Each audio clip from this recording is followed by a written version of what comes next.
Continue करते हैं जी। असर्शन है the basic weakness of the early nationalist movement lay in its narrow social base. शुरुआती दौर ते जिहड़ी साडी कांग्रेस बनी सी ना ते उसने जिहड़ा आज़ादी का संग्राम चलाया सी ਉਹਦਾ एक मेन वीकनेस सी कि ਇਹਦਾ ਜਿਹੜਾ ਸਮਾਜਿਕ ਆਧਾਰ ਸੀ ਨਾ ਉਹ ਬਹੁਤ ਨੈਰੋ ਸੀ। ਇਹ ਗੱਲ ਸਹੀ ਹੈ ਜੀ, ਅਸੀਂ ਪਹਿਲਾਂ ਵੀ ਡਿਸਕਸ ਕੀਤਾ ਕਿ ਸ਼ੁਰੂਆਤੀ ਦੌਰ ਵਿੱਚ ਕਾਂਗਰਸ ਦੇ ਜਿਹੜੇ ਬੰਦੇ ਸੀ ਨਾ ਉਹ ਅਪਰ ਕਾਸਟ ਹਿੰਦੂ ਸੀ ਜੀ। ਇਹਨਾਂ ਦਾ ਸੋਸ਼ਲ ਬੇਸ ਬਹੁਤ ਨੈਰੋ ਸੀ ਜੀ, ਛੋਟਾ ਸੀ। ਇਹ ਗੱਲ ਸਹੀ ਹੈ। It ਫੌਟ for the narrow interest of the social groups which joined it. ਜਿਨੇ ਸਮਾਜਿਕ ਗਰੁੱਪ ਜਿਨ੍ਹਾਂ ਨੇ ਇਹ ਕਾਂਗਰਸ ਨੂੰ ਜੁਆਇਨ ਕੀਤਾ ਸੀਗਾ, ਨੈਸ਼ਨਲਿਸਟ ਮੂਵਮੈਂਟ ਨੂੰ ਜੁਆਇਨ ਕੀਤਾ ਸੀ, ਉਹਨਾਂ ਦੇ ਹਿੱਤਾਂ ਲਈ ਹੀ ਕਾਂਗਰਸ ਨੇ ਸੰਘਰਸ਼ ਕੀਤਾ। ਇਸ ਤਰ੍ਹਾਂ ਦੀ ਗੱਲ ਨਹੀਂ ਸੀ। ਚਾਹੇ ਸੋਸ਼ਲ ਬੇਸ ਇਹਨਾਂ ਦਾ ਨੈਰੋ ਸੀ ਪਰ ਇਹਨਾਂ ਦਾ ਸੰਘਰਸ਼ ਆਲ ਇੰਡੀਆ ਲੈਵਲ ਵਾਲਾ ਸੀ। ਇਹ ਗੱਲ ਨਹੀਂ ਹੈ ਜੀ, ਗਲਤ ਹੈ। ਤੇ ਆਨਸਰ ਹੋ ਗਿਆ ਜੀ A is true but R is false. While delivering the presidential address, the Congress president who advocated the introduction of Roman script for Hindi language, ਉਹ ਕੌਣ ਸੀ ਜੀ? ਕਾਂਗਰਸ ਦਾ ਪ੍ਰੈਜ਼ੀਡੈਂਟ ਉਹ ਕਿਹੜਾ ਸੀ ਜਿਹੜਾ ਕਹਿੰਦਾ ਸੀ ਕਿ ਹਿੰਦੀ ਭਾਸ਼ਾ ਲਈ ਰੋਮਨ ਸਕ੍ਰਿਪਟ ਦਾ ਯੂਜ਼ ਹੋਵੇ? ਉਹ ਸੀ ਜੀ ਸੁਭਾਸ਼ ਚੰਦਰ ਬੋਸ ਨੇ ਕਿਹਾ ਸੀ ਜੀ ਇਹ ਗੱਲ। At the time of partition of India, which one of the following provinces of British India came forward with a plan for a united and independent existence? ਜਦੋਂ ਭਾਰਤ ਦਾ ਬਟਵਾਰਾ ਹੋਣ ਲੱਗਾ, ਤੁਹਾਨੂੰ ਪਤਾ ਕਿ ਭਾਰਤ ਦੇ ਬਟਵਾਰੇ ਵਿੱਚ ਦੋ ਰਿਆਸਤਾਂ ਦਾ ਬਟਵਾਰਾ ਵੀ ਹੋਇਆ, ਇੱਕ ਸੀ ਪੰਜਾਬ, ਇੱਕ ਸੀ ਬੰਗਾਲ। ਹੁਣ ਗੱਲ ਆਉਂਦੀ ਹੈ ਕਿ ਪਾਰਟੀਸ਼ਨ ਵੇਲੇ ਬਟਵਾਰੇ ਸਮੇਂ ਉਹ ਕਿਹੜੀ ਪ੍ਰੋਵਿੰਸ ਸੀਗੀ ਜਿਨ ਯੂਨਾਈਟਿਡ ਤੇ ਇੰਡੀਪੈਂਡੈਂਟ ਐਗਜ਼ਿਸਟੈਂਸ ਦਾ ਪਲਾਨ ਪੇਸ਼ ਕੀਤਾ ਵੀ ਅਸੀਂ ਇਕੱਠੇ ਰਹੀਏ? ਆਨਸਰ ਸੀ ਜੀ ਪੰਜਾਬ। ਇਹ ਇੱਕ ਨਾ ਆਪਣੇ ਆਪ 'ਚ ਬੜੀ ਅਨਹੋਣੀ ਗੱਲ ਹੈ ਕਿ ਪੰਜਾਬ ਦੇ ਲੋਕ ਕਦੀ ਨਹੀਂ ਪਾਰਟੀਸ਼ਨ ਨਹੀਂ ਸੀ ਚਾਹੁੰਦੇ। ਆਹ ਦੇਖੋ ਪ੍ਰਸ਼ਨ ਵੀ ਆ ਗਿਆ ਵੀ ਇਹਨਾਂ ਨੇ ਯੂਨਾਈਟਿਡ ਇੱਕ ਮੁੱਠ ਤੇ ਇੰਡੀਪੈਂਡੈਂਟ ਐਗਜ਼ਿਸਟੈਂਸ ਵਾਲੀ ਗੱਲ ਕੀਤੀ ਸੀ ਵੀ ਪਾਰਟੀਸ਼ਨ ਨਾ ਹੋਵੇ, ਪਰ ਪੰਜਾਬ ਨੂੰ ਹੀ ਦੋ ਫਾੜ ਕਰ ਦਿੱਤਾ ਗਿਆ। ਇਹ ਸੀ ਪੰਜਾਬ ਜੀ। The Balkan plan for fragmentation of India was the brainchild of Balkan plan ਕੌਣ ਲੈ ਕੇ ਆਇਆ ਸੀ? Winston Churchill, Muhammad Ali Jinnah, Lord Mountbatten ਤੇ PP Menon. Balkan plan Mountbatten ਲੈ ਕੇ ਆਇਆ ਸੀ। ਕੀ ਸੀ ਜੀ ਬਲਕਨ ਪਲਾਨ? ਇਹ ਮਾਊਂਟਬੈਟਨ ਦਾ ਪਲਾਨ ਸੀ। ਇਹਦੇ ਵਿੱਚ ਕੀ ਗੱਲ ਕਹੀ ਗਈ ਸੀ? This plan envisaged the transfer of power to separate provinces with Punjab and Bengal given the option to vote for partition of their provinces। ਇਹਨੇ ਕਿਹਾ ਸੀ ਹਾਂ ਵੀ ਅਸੀਂ ਪਾਵਰ ਟਰਾਂਸਫਰ ਕਰਦੇ ਹਾਂ ਅਲੱਗ-ਅਲੱਗ ਪ੍ਰੋਵਿੰਸਸ ਨੂੰ, ਤੇ ਪੰਜਾਬ ਤੇ ਬੰਗਾਲ ਕੋ ਇਹ ਆਪਸ਼ਨ ਹੋਏਗਾ ਕਿ ਉਹ ਵੋਟ ਕਰਨ ਕਿ ਉਹ ਪਾਰਟੀਸ਼ਨ ਦੇ ਪੱਖ ਵਿੱਚ ਹੈ ਜਾਂ ਨਹੀਂ। The partition units thus formed will have the choice to join India or Pakistan। ਜਿਹੜੇ ਯੂਨਿਟ ਬਣੇ ਉਹਨਾਂ ਕੋਲ ਚੋਇਸ ਹੋਏਗੀ ਇੰਡੀਆ ਨੂੰ ਜੁਆਇਨ ਕਰ ਲਓ ਚਾਹੇ ਪਾਕਿਸਤਾਨ ਨੂੰ ਜੁਆਇਨ ਕਰ ਲਓ ਜਾਂ ਰਿਮੇਨਿੰਗ ਇੰਡੀਪੈਂਡੈਂਟ। ਸਿੰਪਲ ਤੁਸੀਂ ਯਾਦ ਰੱਖਣਾ ਬਲਕਨ ਪਲਾਨ ਕੌਣ ਲੈ ਕੇ ਆਇਆ ਸੀ? Mountbatten. Consider the following statements about the Indian National Congress। Indian National Congress ਬਾਰੇ ਗੱਲਾਂ ਹੋ ਰਹੀਆਂ ਜੀ। ਦੇਖਣਾ ਜੀ ਕਿਹੜੀ ਸਟੇਟਮੈਂਟ ਕਰੈਕਟ ਆ। Sarojini Naidu was the first woman to be the president of the Congress। ਇਹ ਲਾਈਨ ਇੰਪੋਰਟੈਂਟ ਆ। ਦੇਖੋ ਜੀ ਇੰਡੀਅਨ ਨੈਸ਼ਨਲ ਕਾਂਗਰਸ ਦਾ ਪਹਿਲਾ ਪ੍ਰੈਜ਼ੀਡੈਂਟ ਕੌਣ ਸੀ? ਪਹਿਲਾ ਮੁਸਲਿਮ ਪ੍ਰੈਜ਼ੀਡੈਂਟ ਕੌਣ ਸੀ? ਕਿਹੜੇ ਸਾਲ ਬਣਿਆ ਸੀ? ਪਹਿਲੀ ਔਰਤ ਪ੍ਰੈਜ਼ੀਡੈਂਟ ਕੌਣ ਸੀ? ਪਹਿਲੀ ਇੰਡੀਅਨ ਔਰਤ ਪ੍ਰੈਜ਼ੀਡੈਂਟ ਕੌਣ ਸੀ? ਜਾਂ ਉਹ ਔਰਤ ਜਿਨ ਇੰਡੀਅਨ ਨੈਸ਼ਨਲ ਕਾਂਗਰਸ ਨੂੰ ਪ੍ਰੈਜ਼ਾਈਡ ਕੀਤਾ ਸੀ, ਉਹਦੇ ਸੈਸ਼ਨ ਨੂੰ ਉਹ ਪ੍ਰਧਾਨਗੀ ਕੀਤੀ ਸੀ। ਠੀਕ, ਇਸ ਤਰ੍ਹਾਂ ਦੇ ਕੁਐਸਚਨ ਆ ਜਾਂਦੇ ਆ ਜੀ। ਸਰੋਜਨੀ ਨਾਇਡੂ ਪਹਿਲੀ ਔਰਤ ਨਹੀਂ ਸੀ ਜੀ, ਪਹਿਲੀ ਔਰਤ ਸੀ ਐਨੀ ਬੇਸੈਂਟ। ਸਰੋਜਨੀ ਨਾਇਡੂ ਪਹਿਲੀ ਭਾਰਤੀ ਔਰਤ ਸੀ ਜਿਹੜੀ ਕਿ ਕਾਂਗਰਸ ਦੀ ਪ੍ਰੈਜ਼ੀਡੈਂਟ ਬਣੀ, ਪਰ ਉਹ ਪਹਿਲੀ ਔਰਤ ਨਹੀਂ ਸੀ। पहली औरत कौन सी ਜਿਹੜੀ ਪ੍ਰੈਜ਼ੀਡੈਂਟ ਬਣੀ ਕਾਂਗਰਸ ਦੀ, ਉਹ ਸੀ ਐਨੀ ਬੇਸੈਂਟ।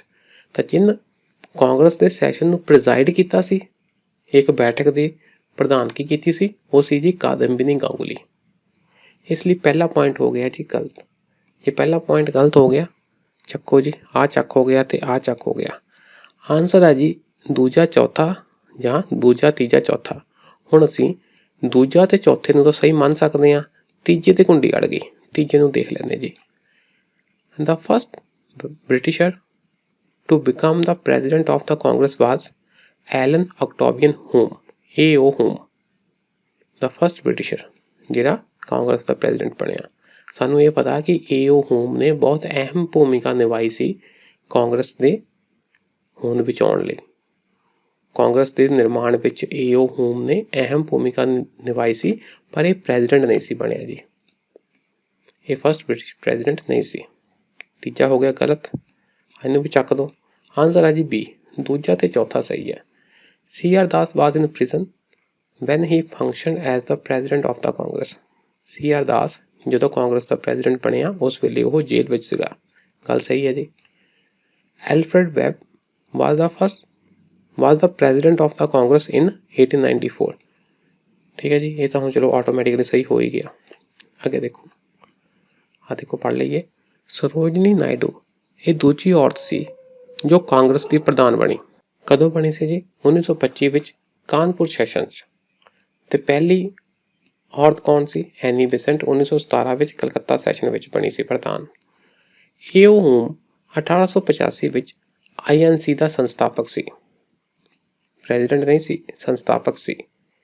1894 ਵਿੱਚ ਮਦਰਾਸ ਵਿਖੇ ਐਲਫਰਡ ਵੈਬ ਕਾਂਗਰਸ ਦਾ ਪ੍ਰਧਾਨ ਸੀ। C.R. ਦਾਸ ਨੇ 1921 ਵਿੱਚ ਅਹਿਮਦਾਬਾਦ ਸੈਸ਼ਨ ਵਿੱਚ ਪ੍ਰਧਾਨ ਵਜੋਂ ਕੰਮ ਕੀਤਾ ਸੀ। ਠੀਕ ਹੈ ਜੀ, ਅੱਗੇ ਚੱਲੋ। The Hunter Commission was appointed after the, ਦੱਸੋ ਜੀ, ਇਹ ਪਹਿਲਾਂ ਵੀ ਪ੍ਰਸ਼ਨ ਆ ਚੁੱਕਾ। ਹੰਟਰ ਕਮਿਸ਼ਨ ਬਣਿਆ ਸੀ ਜੀ ਜਲਿਆਂਵਾਲੇ ਬਾਗ ਦੇ ਕਤਲੇਆਮ ਤੋਂ ਬਾਅਦ। ਇਨਕੁਆਇਰੀ ਕਮਿਸ਼ਨ ਸੀ ਹੰਟਰ ਕਮਿਸ਼ਨ, ਪਰ ਇਸ ਦੀ ਰਿਪੋਰਟ ਤੋਂ ਭਾਰਤੀਆਂ ਨੂੰ ਬਹੁਤਾ ਜ਼ਿਆਦਾ ਸੰਤੁਸ਼ਟੀ ਨਹੀਂ ਹੋਈ।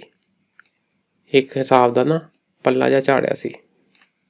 ਹੰਟਰ ਕਮਿਸ਼ਨ ਬਣਿਆ ਸੀ ਜਲਿਆਂਵਾਲਾ ਬਾਗ ਮੈਸੈਕਰ ਤੋਂ ਬਾਅਦ। ਜਲਿਆਂਵਾਲੇ ਬਾਗ ਸਾਕੇ ਕਦੋਂ? 13 ਅਪ੍ਰੈਲ 1919 ਤੋਂ ਬਾਅਦ ਹੰਟਰ ਕਮਿਸ਼ਨ ਨਿਯੁਕਤ ਕੀਤਾ ਗਿਆ ਸੀ। ਇੱਕ ਵੱਖਰੇ ਹੰਟਰ ਕਮਿਸ਼ਨ, ਇੱਕ ਪਹਿਲਾਂ ਵੀ ਬਣਿਆ ਸੀ ਜੀ ਹੰਟਰ ਕਮਿਸ਼ਨ 1882-83। ਇਹ ਕਿਸ ਉੱਤੇ ਸੀ ਜੀ? ਇਹ ਐਜੂਕੇਸ਼ਨ ਉੱਤੇ ਬਣਿਆ ਸੀ ਹੰਟਰ ਕਮਿਸ਼ਨ। ਉਸਨੇ ਪ੍ਰਾਇਮਰੀ ਅਤੇ ਸੈਕੰਡਰੀ ਸਿੱਖਿਆ ਤੇ ਜ਼ੋਰ ਦਿੱਤਾ ਸੀ। Who among the following leaders proposed to adopt complete independence as the goal of the Congress in Ahmedabad session of 1920? 1920 ਵਾਲੇ ਕਾਂਗਰਸ ਦੇ ਅਹਿਮਦਾਬਾਦ ਸੈਸ਼ਨ ਵਿੱਚ ਕਿਹੜੇ ਲੀਡਰ ਨੇ ਕਿਹਾ ਕਿ ਅਸੀਂ ਨਾ ਕੰਪਲੀਟ ਇੰਡੀਪੈਂਡੈਂਸ, ਪੂਰਨ ਆਜ਼ਾਦੀ ਵਾਲਾ ਗੋਲ ਲੈ ਕੇ ਆਈਏ? ਉਹਨੂੰ ਪ੍ਰਪੋਜ਼ਲ ਦਿੱਤਾ ਸੀ ਜੀ ਵੀ ਸਾਡੀ ਕਾਂਗਰਸ ਦਾ ਇਹ ਗੋਲ ਹੋਣਾ ਚਾਹੀਦਾ, ਕੰਪਲੀਟ ਇੰਡੀਪੈਂਡੈਂਸ। 1920 ਵਿੱਚ ਕਿਹਾ ਸੀ ਜੀ ਉਹਨੇ। ਅਬਦੁਲ ਕਲਾਮ ਆਜ਼ਾਦ ਪਤਾ ਨਹੀਂ, ਜਵਾਹਰ ਲਾਲ ਨਹਿਰੂ ਹੋ ਸਕਦਾ, ਮੋਹਨਦਾਸ ਕਰਮਚੰਦ ਗਾਂਧੀ, M.K. ਗਾਂਧੀ। ਇਹ ਹੈ ਜੀ ਹਸਰਤ ਮੋਹਾਨੀ ਜੀ ਨੇ 1920 ਵਿੱਚ ਕੰਪਲੀਟ ਇੰਡੀਪੈਂਡੈਂਸ ਦੀ ਗੱਲ ਕੀਤੀ ਸੀ। ਹਸਰਤ ਮੋਹਾਨੀ ਇੰਪੋਰਟੈਂਟ ਆ, ਪੜ੍ਹ ਲਈਏ ਥੋੜ੍ਹਾ ਜੀ। ਭਾਰਤ ਦੀ ਕਿਸੇ ਵੀ ਮੁੱਖ ਸਿਆਸੀ ਪਾਰਟੀ ਤੋਂ ਪਹਿਲਾਂ CPI ਨੇ ਪੂਰਨ ਆਜ਼ਾਦੀ ਦੀ ਮੰਗ ਉਠਾਈ ਸੀ। ਅਹਿਮਦਾਬਾਦ ਵਿਖੇ ਹੋਏ ਇੰਡੀਅਨ ਨੈਸ਼ਨਲ ਕਾਂਗਰਸ ਦੇ 1921 ਦੇ ਸੈਸ਼ਨ ਭਾਵ 36ਵੇਂ ਸੈਸ਼ਨ ਵਿੱਚ ਪਾਰਟੀ ਨੇ ਇੱਕ ਚੋਣ ਮਨੋਰਥ ਪੱਤਰ ਦੁਆਰਾ ਡੈਲੀਗੇਟਾਂ ਵਿੱਚ ਆਪਣੀ ਮੌਜੂਦਗੀ ਜਤਾਈ। ਹੁਣ ਕਾਂਗਰਸ ਦੀ ਹੀ ਮੀਟਿੰਗ ਵਿੱਚ ਕਮਿਊਨਿਸਟਾਂ ਨੇ ਇਹ ਪ੍ਰਪੋਜ਼ਲ ਦਿੱਤਾ ਸੀ, ਇਹ ਗੱਲ ਕਹੀ ਕਿ ਅਸੀਂ ਕੰਪਲੀਟ ਇੰਡੀਪੈਂਡੈਂਸ ਦੀ ਗੱਲ ਕਰੀਏ। ਹੁਣ ਤੁਸੀਂ ਕਹੋਗੇ ਗੱਲ ਸਰ ਕਾਂਗਰਸ ਦੀ ਹੋ ਰਹੀ ਆ, ਵਿੱਚ ਹੀ ਕਮਿਊਨਿਸਟਾਂ ਦੀ ਗੱਲ ਹੋ ਰਹੀ ਆ। ਇਹ ਕੁਝ ਗੱਲਾਂ ਜੀ, ਇਹ ਟਾਈਮ ਆ ਉਸਲਾਂ ਜਦੋਂ ਕਮਿਊਨਿਸਟ ਤੇ ਕਾਂਗਰਸ ਇਕੱਠੇ ਹੋ ਗਏ ਸੀ, ਬਾਅਦ ਫਿਰ ਅਲੱਗ ਹੋ ਗਏ। ਇਸ ਤਰ੍ਹਾਂ ਦੀ ਹਿਸਟਰੀ ਚੱਲਦੀ ਰਹਿੰਦੀ ਆ। ਤੇ ਕਾਂਗਰਸ ਦੇ ਸੈਸ਼ਨ ਵਿੱਚ ਕਮਿਊਨਿਸਟਾਂ ਨੇ, CPI ਨੇ ਕਿਹਾ ਕਿ ਅਸੀਂ ਕੰਪਲੀਟ ਇੰਡੀਪੈਂਡੈਂਸ ਦੀ ਗੱਲ ਕਰੀਏ। MN ਰਾਏ ਕਾਂਗਰਸ ਦੇ ਸੀਨੀਅਰ ਲੀਡਰ, ਕਮਿਊਨਿਸਟਾਂ ਦੇ ਸੀਨੀਅਰ ਲੀਡਰ ਅਤੇ ਅੰਬਾਨੀ ਮੁਖਰਜੀ, ਉਹਨਾਂ ਦੁਆਰਾ ਹਸਤਾਖਰ ਕੀਤੇ ਗਏ ਮੈਨੀਫੈਸਟੋ ਵਿੱਚ ਬ੍ਰਿਟਿਸ਼ ਸ਼ਾਸਨ ਤੋਂ ਪੂਰਨ ਆਜ਼ਾਦੀ ਦੀ ਮੰਗ ਕੀਤੀ ਗਈ ਅਤੇ ਕਾਂਗਰਸ ਨੂੰ ਬ੍ਰਿਟਿਸ਼ ਸਾਮਰਾਜ ਨਾਲ ਸਾਰੇ ਸੰਬੰਧ ਤੋੜਨ ਲਈ ਅਤੇ ਮਜ਼ਦੂਰ ਜਮਾਤ ਅਤੇ ਕਿਸਾਨੀ ਦੇ ਸੰਘਰਸ਼ਾਂ ਨੂੰ ਪੂਰਾ ਸਮਰਥਨ ਦੇਣ ਲਈ ਕਿਹਾ ਗਿਆ ਵੀ ਤੁਸੀਂ ਬ੍ਰਿਟਿਸ਼ ਸਾਮਰਾਜ ਨਾਲ ਸਾਰੇ ਸੰਬੰਧ ਤੋੜ ਲਓ, ਮਜ਼ਦੂਰ ਤੇ ਕਿਸਾਨਾਂ ਇਹਨਾਂ ਦੇ ਸੰਘਰਸ਼ਾਂ ਨੂੰ ਸਮਰਥਨ ਦਿਓ। ਮੈਨੀਫੈਸਟੋ ਦੇਸ਼ ਦੇ ਹੋਰ ਹਿੱਸਿਆਂ ਨੂੰ ਵੀ ਡਾਕ ਰਾਹੀਂ ਭੇਜਿਆ ਗਿਆ ਸੀ। ਡੈਲੀਗੇਟਾਂ ਅਤੇ ਭਾਗੀਦਾਰਾਂ ਤੇ ਮੈਨੀਫੈਸਟੋ ਦਾ ਪ੍ਰਭਾਵ ਇਸ ਤੱਥ ਤੋਂ ਦੇਖਿਆ ਜਾ ਸਕਦਾ ਹੈ ਕਿ ਇੱਕ ਕੱਟੜਪੰਥੀ ਕਾਂਗਰਸੀ ਮੌਲਾਨਾ ਹਸਰਤ ਮੋਹਾਨੀ ਨੇ ਪੂਰਨ ਆਜ਼ਾਦੀ ਦੇ ਹੱਕ ਵਿੱਚ ਮਤਾ ਪੇਸ਼ ਕੀਤਾ। ਕਮਿਊਨਿਸਟਾਂ ਨੇ ਪ੍ਰੈਸ਼ਰ ਪਾਇਆ ਤੇ ਉਸ ਪ੍ਰੈਸ਼ਰ ਦੇ ਚੱਲਦੇ ਖੁਦ ਕਾਂਗਰਸੀ ਨੇਤਾ ਮੌਲਾਨਾ ਹਸਰਤ ਮੋਹਾਨੀ ਨੇ ਪੂਰਨ ਆਜ਼ਾਦੀ ਦੇ ਹੱਕ ਵਿੱਚ ਮਤਾ ਪੇਸ਼ ਕੀਤਾ, ਰੈਜ਼ੋਲੂਸ਼ਨ ਪੇਸ਼ ਕੀਤਾ। Who among the following organized the famous Chittagong armoury raid? Chittagong ਵਿੱਚ ਡਾਕਾ ਮਾਰਿਆ ਗਿਆ ਸੀ। ਇਹ ਡਾਕਾ ਕਿਸ ਦੁਆਰਾ ਮਾਰਿਆ ਗਿਆ ਸੀ? ਉਹ ਕਿਹੜਾ ਲੀਡਰ ਸੀ? ਉਹ ਕਿਹੜਾ ਕ੍ਰਾਂਤੀਕਾਰੀ ਸੀ? ਲక్ష్ਮੀ ਸਹਿਗਲ? ਨਹੀਂ। ਲక్ష్ਮੀ ਸਹਿਗਲ ਕੌਣ ਸੀ ਜੀ? ਇੰਡੀਅਨ ਨੈਸ਼ਨਲ ਆਰਮੀ ਦੇ ਇੱਕ ਲੇਡੀ ਸੀ, ਇਹ ਲੇਡੀ ਸਿਪਾਹੀ ਸੀ। ਬਟੂਕੇਸ਼ਵਰ ਦੱਤ ਯਾਦ ਕਰੋ ਕੌਣ ਸੀ? ਬਟੂਕੇਸ਼ਵਰ ਦੱਤ, ਜਿਨ੍ਹਾਂ ਨੇ ਭਗਤ ਸਿੰਘ ਦੇ ਨਾਲ ਅਸੈਂਬਲੀ ਵਿੱਚ ਬੰਬ ਸੁੱਟਿਆ ਸੀ। ਇਹ ਸੀ ਜੀ ਸੂਰਜ ਸੇਨ। ਚਿਤਗਾਓਂ ਆਰਮਰੀ ਰੇਡ ਸੂਰਜ ਸੇਨ ਦੇ ਨੇਤਰਤਵ ਵਿੱਚ ਹੋਈ ਸੀ। ਅਪ੍ਰੈਲ 1930 ਵਿੱਚ ਸੂਰਜ ਸੇਨ ਦੁਆਰਾ ਛਾਪੇਮਾਰੀ ਕੀਤੀ ਗਈ ਸੀ ਅਤੇ ਇਸ ਵਿੱਚ ਭਾਰਤੀ ਰਿਪਬਲਿਕਨ ਆਰਮੀ ਚਿਤਗਾਓਂ ਸ਼ਾਖਾ, ਇਸ ਦੇ ਬੈਨਰ ਹੇਠ 65 ਕਾਰਕੁਨ ਸ਼ਾਮਿਲ ਸਨ। ਕਾਫੀ ਬੰਦੇ ਸੀ ਜੀ। 65 ਐਕਟਿਵਿਸਟਾਂ ਨੇ ਇਹ ਆਰਮਰੀ ਰੇਡ ਕੀਤੀ ਸੀ, ਇਹ ਡਾਕਾ ਮਾਰਿਆ ਸੀ ਜੀ। ਸੂਰਜ ਸੇਨ ਨੂੰ ਫਰਵਰੀ 1933 ਵਿੱਚ ਗ੍ਰਿਫਤਾਰ ਕੀਤਾ ਗਿਆ ਅਤੇ ਜਨਵਰੀ 1934 ਵਿੱਚ ਫਾਂਸੀ ਦੇ ਦਿੱਤੀ ਗਈ ਸੀ। A London branch of the All India Muslim League was established in 1908. 1908 ਵਿੱਚ ਆਲ ਇੰਡੀਆ ਮੁਸਲਿਮ ਲੀਗ ਦੀ ਇੱਕ ਲੰਡਨ ਬ੍ਰਾਂਚ ਬਣ ਗਈ ਸੀ। ਦੱਸੋ ਜੀ ਇਹਦੇ ਪ੍ਰੈਜ਼ੀਡੈਂਟ ਕੌਣ ਸਨ? ਅੰਡਰ ਦਾ ਪ੍ਰੈਜ਼ੀਡੈਂਸੀ ਆਫ, ਇਹ ਫੈਕਚੁਅਲ ਪ੍ਰਸ਼ਨ ਹੋ ਗਿਆ। ਆਨਸਰ ਹੈ ਜੀ ਅਮੀਰ Ali. Who among the following was the president of All India States People's Conference in 1939? ਜਿਸ ਤਰ੍ਹਾਂ ਭਾਰਤ ਵਿੱਚ ਬ੍ਰਿਟਿਸ਼ ਇੰਡੀਆ ਵਿੱਚ ਕਾਂਗਰਸ, ਇੰਡੀਅਨ ਨੈਸ਼ਨਲ ਕਾਂਗਰਸ ਸੀ ਨਾ, ਐਕਟੀਵਿਟੀ ਕਰ ਰਹੀ, ਅੰਗਰੇਜ਼ਾਂ ਦੇ ਖਿਲਾਫ ਸੰਘਰਸ਼ ਕਰ ਰਹੀ ਸੀ, ਲਗਭਗ ਉਸੇ ਹੀ ਤਰਜ਼ ਤੇ ਜਿਹੜੇ ਰਾਜੇ ਰਜਵਾੜੇ ਸੀ ਨਾ, ਪ੍ਰਿੰਸਲੀ ਸਟੇਟ ਸੀ, ਉਹਨਾਂ ਵਿੱਚ all India states peoples movement ਚੱਲ ਰਹੀ ਸੀ, ਜਿਹਨੂੰ ਪ੍ਰਜਾ ਮੰਡਲ ਵੀ ਕਹਿੰਦੇ ਸੀ। ਇਹ ਗਰੁੱਪ ਬਣੇ ਹੋਏ ਸੀ ਤੇ ਇਹਨਾਂ ਦੀ ਕਾਨਫਰੰਸ ਹੋਈ ਸੀ ਜੀ 1939 ਵਿੱਚ। ਉਸ ਵੇਲੇ ਇਹਦੇ ਪ੍ਰੈਜ਼ੀਡੈਂਟ ਕੌਣ ਸੀ? ਆਨਸਰ ਹੈ ਜੀ ਜਵਾਹਰ ਲਾਲ ਨਹਿਰੂ। ਦੇਖਦੇ ਹਾਂ, ਥੋੜਾ ਪੜ੍ਹ ਲੈਂਦੇ ਹਾਂ। All India state peoples conference British Raj ਦੇ ਰਿਆਸਤਾਂ ਵਿੱਚ ਰਾਜਨੀਤਿਕ ਅੰਦੋਲਨਾਂ ਦਾ ਇੱਕ ਸਮੂਹ ਸੀ, ਜਿਨ੍ਹਾਂ ਨੂੰ ਵੱਖ-ਵੱਖ ਰੂਪ ਵਿੱਚ ਜਾਂ ਪ੍ਰਜਾ ਮੰਡਲ ਵੀ ਕਹਿੰਦੇ ਸੀ, ਲੋਕ ਪ੍ਰੀਸ਼ਦ ਵੀ ਕਿਹਾ ਜਾਂਦਾ ਸੀ। ਸੰਗਠਨ ਦਾ ਪਹਿਲਾ ਇਜਲਾਸ ਦਸੰਬਰ 1927 ਵਿੱਚ ਬੰਬਈ ਵਿੱਚ ਹੋਇਆ ਸੀ। ਆਹ ਪੁਆਇੰਟ ਇੰਪੋਰਟੈਂਟ ਆ। ਦਸੰਬਰ 1927 ਕਿੱਥੇ? ਬੰਬਈ ਵਿੱਚ। ਤੇ 1935 ਤੋਂ 1947 ਦਰਮਿਆਨ ਇਸ ਦੇ ਪ੍ਰਧਾਨ ਕੌਣ ਸੀ? ਨਹਿਰੂ। ਆਹ ਦੇਖੋ 35 ਤੋਂ ਲੈ ਕੇ 47 ਤੱਕ ਕਾਫੀ ਲੰਬਾ ਪੀਰੀਅਡ ਹੋ ਗਿਆ ਨਾ। ਇਸ ਕਰਕੇ ਹੁਣ ਤੁਸੀਂ ਜੇ ਪ੍ਰਸ਼ਨ ਵੱਲ ਆਓ ਤਾਂ ਤੁਹਾਨੂੰ ਲੱਗੇਗਾ ਕਿ ਕੁਐਸਚਨ ਤਾਂ ਬਹੁਤ ਜ਼ਿਆਦਾ ਟਫ ਆ। 1939 ਵਿੱਚ ਕੌਣ ਪ੍ਰੈਜ਼ੀਡੈਂਟ ਸੀ? ਪਰ ਜੇ ਤੁਸੀਂ ਥੋੜਾ ਪੜ੍ਹਿਆ ਹੋਊਗਾ ਤਾਂ ਤੁਸੀਂ ਦੇਖੋਗੇ ਕਿ ਯਾਰ ਵੀ 35 ਤੋਂ ਲੈ ਕੇ 47 ਤੱਕ ਇਹਦੇ ਪ੍ਰਧਾਨ ਕੌਣ ਰਹੇ? ਨਹਿਰੂ। ਇਸ ਲਈ ਨਹਿਰੂ ਸੀ ਪ੍ਰਧਾਨ ਜੀ 39 ਵਿੱਚ ਵੀ। With reference to the period of extremist nationalist movement in India, ਗਰਮ ਦਲ ਦੀ ਗੱਲ ਹੋ ਰਹੀ ਹੈ ਜੀ। With its spirit of ਸਵਦੇਸ਼ੀ, ਤਾਂ ਉਹਨਾਂ ਦੇ ਅੰਤਰਗਤ ਸਵਦੇਸ਼ੀ ਮੂਵਮੈਂਟ ਚੱਲ ਰਹੀ ਸੀ ਵੀ ਅਸੀਂ ਅੰਗਰੇਜ਼ਾਂ ਦਾ ਸਮਾਨ ਘੱਟ ਯੂਜ਼ ਕਰੀਏ ਤੇ ਆਪਣੇ ਦੇਸ਼ ਦਾ ਬਣਿਆ ਹੋਇਆ ਸਮਾਨ ਜ਼ਿਆਦਾ ਯੂਜ਼ ਕਰੀਏ, ਵਰਤੀਏ, ਅੰਗਰੇਜ਼ੀ ਸਮਾਨ ਦਾ ਬਾਈਕਾਟ ਕਰੀਏ। Which one of the following statements is not correct? Not correct ਪੁੱਛੀ ਗਈ ਹੈ।